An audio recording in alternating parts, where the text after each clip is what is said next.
Entendendo a Bíblia em boa companhia, tu me consolas? Tu me consolas. Tema da lição da Escola Sabatina, Isaías, consolo para o povo de Deus. Uma mensagem diretamente do profeta Isaías para confortar os corações dos homens, o meu coração e o teu coração, tão doloridos pela história de pecado nesse mundo, pelas consequências do pecado nesse mundo, mas temos um consolador, não é Isaías, ele fala do Consolador, de Jesus Cristo. Em salmos, em cânticos de louvor, em poesia, ele esboça o melhor de si. O salmista também faz assim. A Bíblia é cheia de bons exemplos de louvor, mesmo em meio à aflição. No mundo tereis aflições, tem de bom ânimo, eu venci o mundo. Um verso especial para confortar o nosso coração no dia de hoje, com tantos dos nossos queridos doentes, outros indo à sepultura, uma separação que nos põe com profunda tristeza, igual a que Jesus viveu, registrada em João, capítulo 11, versos 32 e seguintes. Chegando ao lugar onde Jesus estava e vendo-o, Maria prostrou-se a seus pés e disse: Senhor, se tu estivesses aqui, meu irmão não teria morrido. Ah, se Jesus estivesse ao nosso lado, sempre, aquele que curava as pessoas poderia também impedir a morte. Ele traz consolo, por enquanto nos traz também a esperança de salvação. Veja o que acontece. Ao ver chorando Maria, os judeus que acompanhavam Jesus agitou-se no seu espírito e perturbou-se. Onde o colocaram? Perguntou ele. Vem e vê, Senhor, responderam eles. Jesus chorou. A empatia.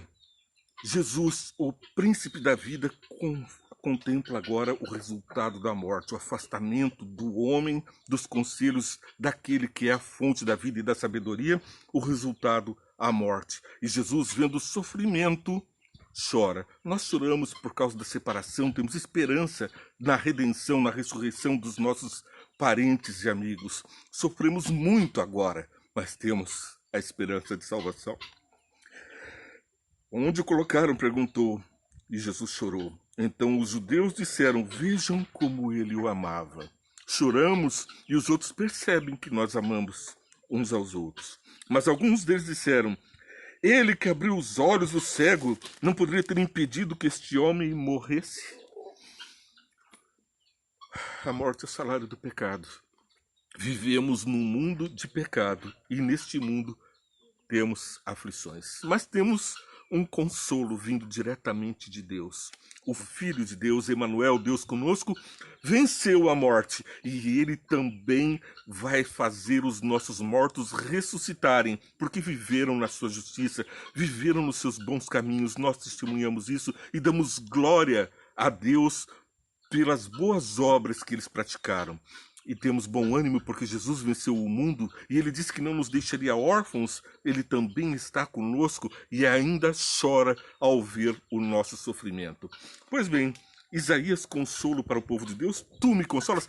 Tu me consolas, ó Deus, eu tenho certeza disso. E nós temos, então, um caminho. Nós podemos ficar olhando as coisas acontecerem ou podemos, diante da tristeza, da amargura, louvar a Deus pelas bênçãos que recebemos. 730 anos antes de Cristo, Isaías estava escrevendo esse consolo. Ele se referia ainda ao consolo de Moisés, quando cantaram um cântico de libertação do Egito, da escravidão de 400 anos no Egito.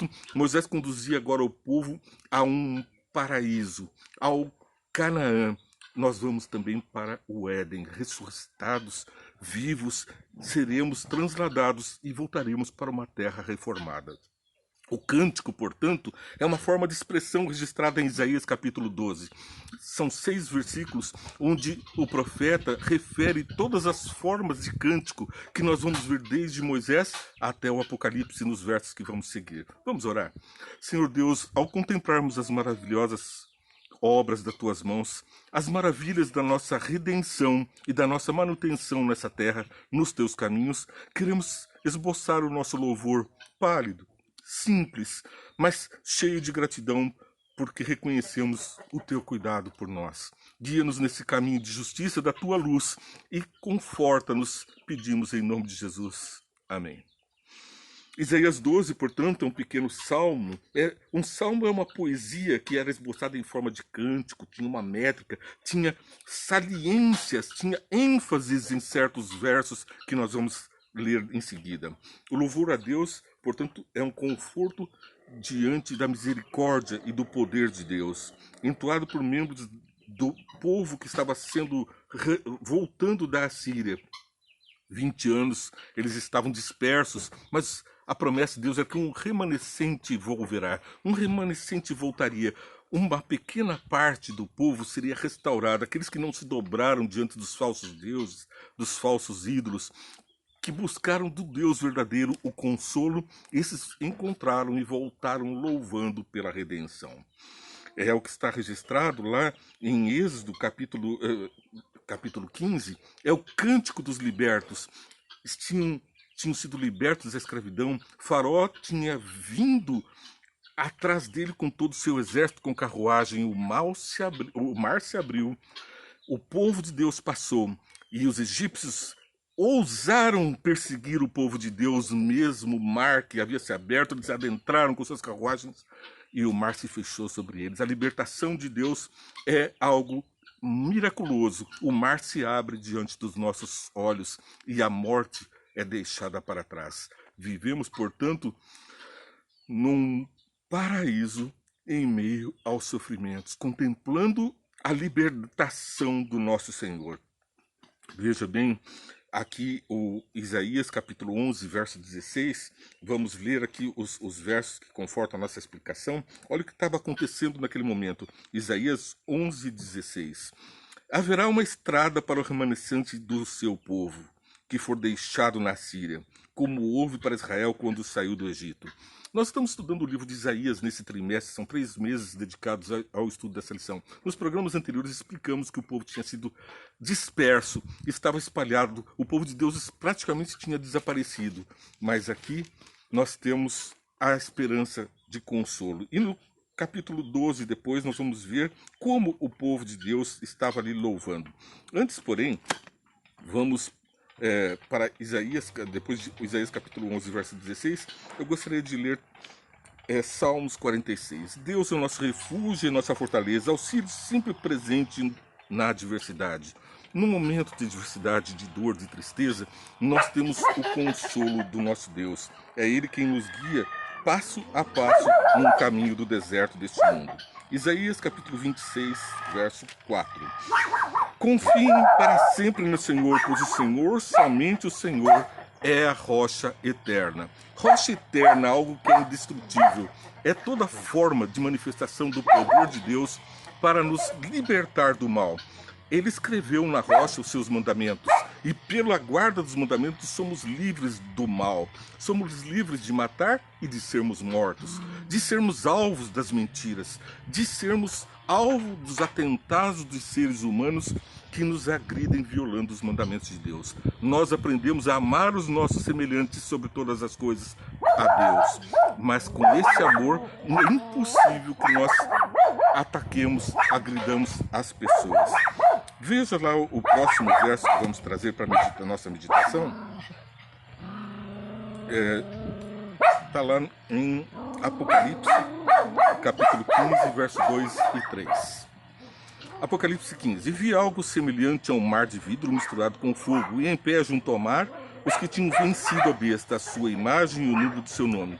Eles seguravam harpas que lhes haviam sido dadas por Deus, e cantavam o cântico de Moisés, servo de Deus, e o cântico do Cordeiro. Que cântico é esse? Nós vamos ganhar harpas de Deus e vamos saber tocá-las para louvar o perfeito louvor. Cantaremos esse cântico, não só o cântico de Moisés, mas o cântico dos salvos, dos remidos. São 144 mil cantando para a grande multidão de salvos, para o universo que contempla a salvação e a redenção.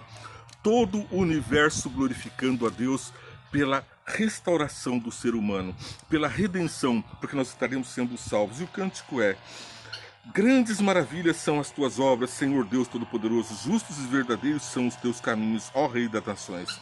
Quem não te temerá, ó Senhor? Quem não glorificará o teu nome? Pois tu somente és santo.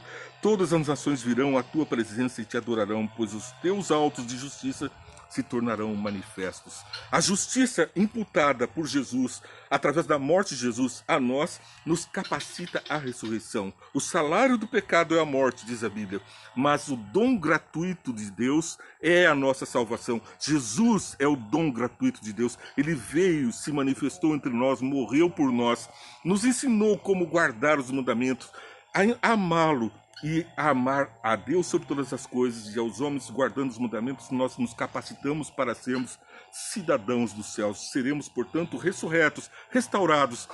Voltaremos à vida os que morrermos, mas nós, os que estivermos vivos quando Jesus voltar, veremos as pessoas queridas que nós deixamos na sepultura sendo levantadas por anjos do Senhor, e então daremos glória ao nosso Pai.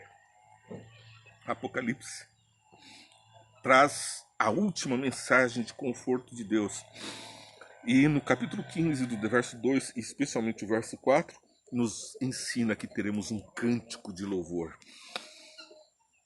Não ficaremos com o reino da morte. Cristo venceu a morte e nós também a venceremos na esperança do nosso Senhor.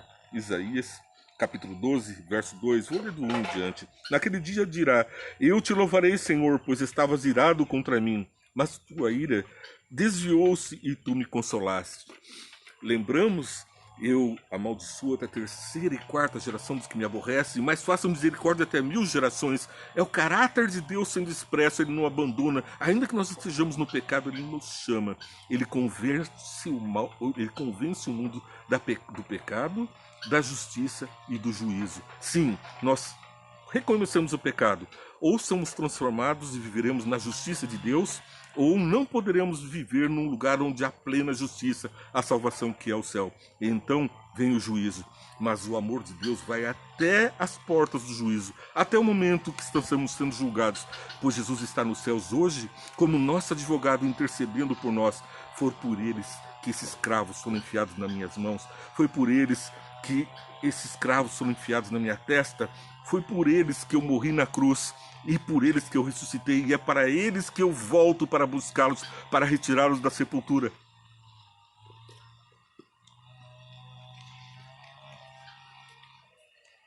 Deus nos console nos momentos de dor. A sepultura faz parte desse mundo. Quando Deus criou o mundo, Ele disse que havia trevas sobre a face do abismo. E nós, quando pecamos, saímos do haja luz e voltamos para as trevas. É o fruto do pecado que é estendido a toda criatura. Mas não ficamos nas trevas. A rocha eterna veio nos salvar. Pois vamos seguir então o próximo verso que nós separamos. 2 Coríntios, capítulo 5, verso 21. Deus tornou pecado por nós aquele que não tinha pecado, para que nele nós tomássemos justiça de Deus. Jesus veio, não pecou, tomou o nosso pecado, colocou na cruz, para que nós que pecamos não nos fizéssemos pecado. Ele se fez pecado por nós e fomos transformados em justos, porque como o filho pródigo, eu gosto de dizer, que estava lá com os porcos, alimentando os porcos, voltou para o pai, sujo do pecado. E o pai, antes que o apresente aos convidados da festa que dava pelo retorno do filho, vestiu com a sua própria capa. O que significa isso? Nós vimos do mundo do pecado, sujos, manchados pelo pecado, mas envoltos pela glória de Deus. Novamente a nossa nudez não aparece mais, porque lá no Éden, quando pecamos, apareceu a nudez de Adão e Eva, quiseram pôr folhas, mas Jesus os vestiu com a pele do cordeiro, ele se vestiu com um manto de justiça, ele se fez pecado, ele se fez não pecador porque ele não pecou, mas ele se fez pecado e pagou o pecado, apagou o nosso pecado, e graças a isso é que Deus fala: eu lanço os seus pecados nas profundezas do mar e deles não me lembro mais. Isso é vida, porque nós vivemos em aflição nesse mundo. O remorso, o pecado nos acompanha. Quem me livrará do corpo dessa morte, dizia o apóstolo Paulo. E Jesus se apresenta para nos livrar. Efésios capítulo 2, verso 14. Pois ele é a nossa paz, a qual de ambos fez em um e destruiu a barreira, o muro da inimizade. Que muro de inimizade é esse? É o pecado que faz separação entre mim e vós, o pecado que nos separa de Deus. Jesus veio e destrói o muro da separação, lança os pecados no fundo do mar e nós estamos na presença de Deus. Anjos nos contemplam, o universo vai nos aplaudir quando nós estivermos com os retos, com os ressurretos, com os justos e com os justificados diante do Pai. Ninguém vai se lembrar das mazelas da nossa vida, porque nós estaremos com o brilho da luz do nosso Salvador e do nosso Redentor. Isaías capítulo 11, verso 10 diz: naquele dia as nações buscarão a raiz de Jessé, que será como uma bandeira para os povos, e o seu lugar de descanso será glorioso. Nós teremos um lugar de descanso glorioso junto a Jesus. E também temos do verso 10, 21, capítulo 10, verso 21 de Isaías. Um remanescente voltará, sim, o remanescente de Jacó voltará para o Deus poderoso. Nós, os que cremos em Deus, temos a promessa de voltarmos, de estarmos novamente na presença do nosso Senhor. Vamos lembrar que quando o povo estava sedento no deserto, lá em Êxodo, no capítulo 15, o povo estava reclamando. Tinham acabado de receber a libertação da escravidão do Egito.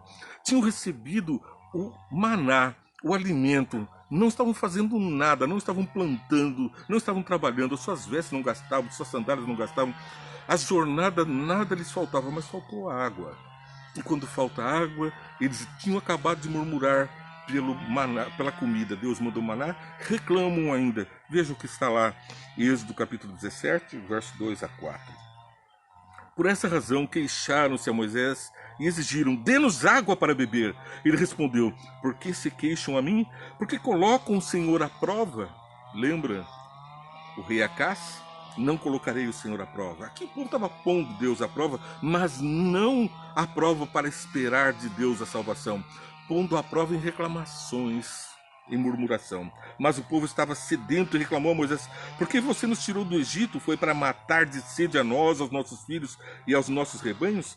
Então Moisés chamou ao Senhor: que farei com esse povo? Estão a ponto de apedrejar-me.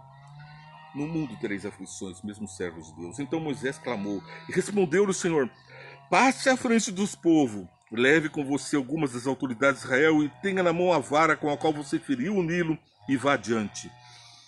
Feriu o Nilo e vieram as pragas. A vara de Moisés agora fere a rocha e pela ferida de Jesus, que é a nossa rocha eterna, passamos a ter água. E Jesus disse à mulher samaritana: se você beber dessa água, jamais voltará a ter sede. Nós nos abeberamos da água, a palavra de Deus, que é a água viva, que é Jesus Cristo expresso por seu caráter a nós. Ele não nos deixa órfãos e nos conduz em bons caminhos. Você está assistindo ou entendendo a Bíblia em Boa Companhia, que vai ao ar diariamente às 9 horas. Às 8 horas, 5 minutos vem entende ao resumo dessa programação. E daqui a pouquinho, crede em seus profetas. Creia no consolo de Deus vindo aos seus profetas. Curta, compartilhe nossa programação. Espalhe a mensagem ao mundo, cumprindo a mensagem do nosso Senhor, a ordem do nosso Senhor Jesus Cristo.